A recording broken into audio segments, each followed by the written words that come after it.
O livro de Enoque revela uma história esquecida pela maioria: a rebelião dos vigilantes. Um grupo de anjos enviados à Terra para vigiar a humanidade. Mas, corrompidos pelo desejo, esses anjos desceram ao mundo dos homens e se apaixonaram por mulheres humanas. Unidos por um pacto sombrio no Monte Hermon, eles tomaram esposas, violando as ordens divinas. Dessa união proibida nasceram os Nefilins, gigantes violentos cheios de poder e fome de destruição. Eles dominaram a terra, ensinaram feitiçaria, astrologia, metalurgia e guerra. O mundo mergulhou no caos. A criação foi corrompida. Deus, ao ver tamanha maldade, se levantou em juízo. Outros alegam que era perturbador, fora do controle das doutrinas tradicionais.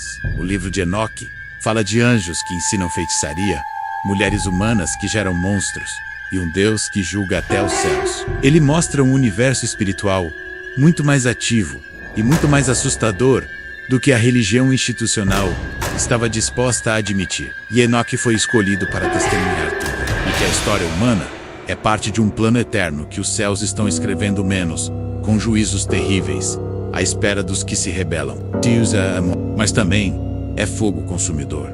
E o que ele escreve, ninguém pode apagar. Durante séculos, o livro de Enoque foi lido e respeitado por judeus e cristãos. Nele, encontramos visões apocalípticas, profecias sobre o destino da terra, dos ímpios e dos justos. Enoque fala de terremotos, estrelas que cairão do céu, montanhas que se moverão de lugar, e reinos que ruirão diante da presença do Altíssimo. Isso centenas de anos antes de Cristo nascer, nos tempos de Jesus, até que alguém resolva cavar. Ele era conhecido entre os mestres da lei e circulava como uma fonte importante de sabedoria espiritual. O apóstolo Judas o cita diretamente em sua carta, ao falar do julgamento dos anjos rebeldes.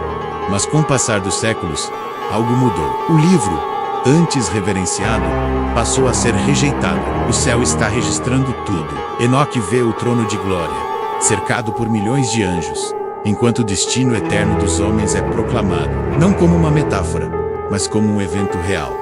E todo o universo verá. Mesmo fora da Bíblia oficial, o livro de Enoque deixou rastros que ecoam por toda a Escritura. Ele é como uma sombra oculta por trás de muitos textos que lemos, mas não entendemos completamente. Levantado por Deus como profeta e escriba dos céus, Enoque é levado em espírito às alturas, e lá presencia um tribunal celestial, como nenhum outro. Diante do trono do Altíssimo, os anjos caídos, agora aprisionados, pedem em suas cartas. Também fala de anjos que foram presos em cadeias eternas por causa da desobediência, menos um conceito praticamente ausente do Antigo Testamento, mas central em Enoque.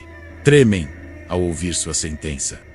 E que os homens se casavam e davam-se em casamento, exatamente o cenário descrito por Enoque, quando os vigilantes tomam esposas humanas. O arcanjo Miguel para prendê-los todos, apontando para um livro que foi deixado de fora, mas que carrega uma chave poderosa de entendimento. Anjos, sua voz ecoa por entre os versículos, chamando os atentos a perceberem o que sempre esteve diante dos olhos menos, mas poucos quiseram ver. Enoque não era um guerreiro, não era um rei. Ele não foi chamado para liderar um exército ou construir templos. A Bíblia resume sua vida com uma frase poderosa: registrou mistérios que poucos ousariam encarar. Rebeldes nas profundezas do que o oculto se mistura com o visível, em que muitos andam como se Deus não estivesse vendo e como se o juízo não fosse chegar.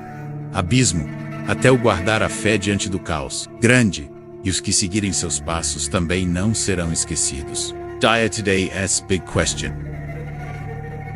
Julgamento. O pecado dos vigilantes não foi apenas desobediência, menos foi a contaminação do divino com o humano. Uma guerra invisível havia começado. Eles suplicam perdão, pedem que Enoque interceda por eles. Mas a resposta divina é clara e implacável.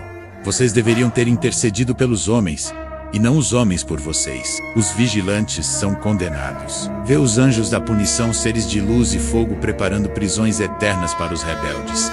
E anotartudo, cada decreto, serão acorrentados em escuridão eterna, aguardando o dia do grande juízo. Seus filhos, os Nefilins, não terão misericórdia, perecerão como monstros esquecidos, espíritos vagando entre os vivos. Enoque, este julgamento mostra que nem os seres celestiais estão acima da justiça divina. Por quê? Alguns estudiosos dizem que o conteúdo era místico demais, mas há quem diga que o motivo verdadeiro é mais profundo.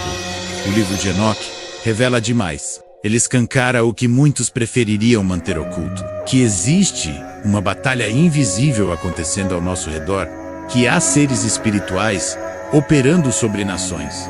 E assim, aos poucos, Enoque foi sendo deixado de lado, proibido em concílios, esquecido por tradições, silenciado nos púlpitos, mas a verdade não pode ser apagada.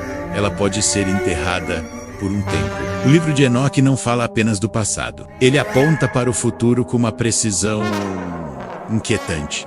Ele descreve o surgimento de um Messias menos chamado de o Filho do Homem, que será exaltado, julgará os reis da terra e governará com justiça. Mas o que torna esse livro ainda mais assustador é a forma como ele descreve o juízo final. Há uma sala de julgamento no céu. Há livros onde tudo está escrito: obras, pensamentos, intenções. Ninguém escapa, nenhum nome é esquecido. Esse juízo é definitivo. Não há apelação, não há esconderijo. É a separação entre luz e trevas. Enoque também fala de prisões espirituais, onde estão os anjos caídos e até os espíritos dos gigantes mortos, que, segundo o livro, vagam sobre a terra como demônios. Essas revelações são tão intensas que a leitura parece mais uma experiência do que uma simples história. O livro de Enoque nos lembra de algo que muitos tentam ignorar.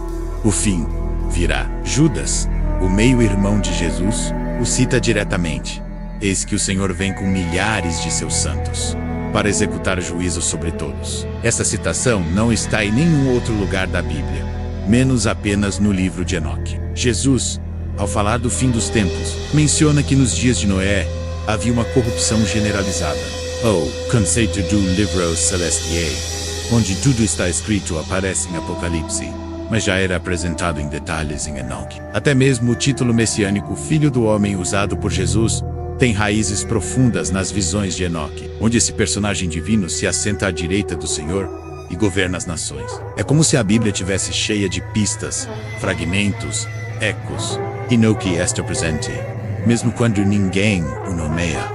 Enoque andou com Deus, e Deus o levou. No mundo corrompido, violento e entregue à escuridão, Enoque escolheu caminhar na luz. Ele foi íntimo de Deus, viu o invisível, ouviu o indizível, e por isso, não conheceu a morte. Foi arrebatado. A história de Enoque não é apenas uma curiosidade antiga. É um alerta, uma convocação, porque vivemos dias em que a corrupção espiritual voltou, mas chegará. E o exemplo de Enoque é o caminho. Andar com Deus, mesmo que ninguém mais o faça. Ser fiel em meio à escuridão.